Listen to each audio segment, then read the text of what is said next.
Here's how to redeem Costco Reward Certificates via direct deposit.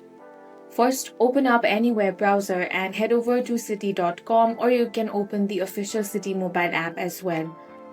Now, log into your account. For that, enter your username, then enter your password. Now tap on the Sign On option.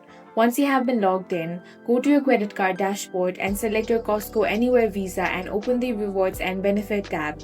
Tap on the Active Access Certificate button generated from your closed February statement. If your total balance is $500 or greater, an option labeled Redeem by Direct Deposit will appear directly underneath the standard barcode. Tap on it to open the portal. Now select an existing linked checking or savings account or input a new banking, routing, and account number.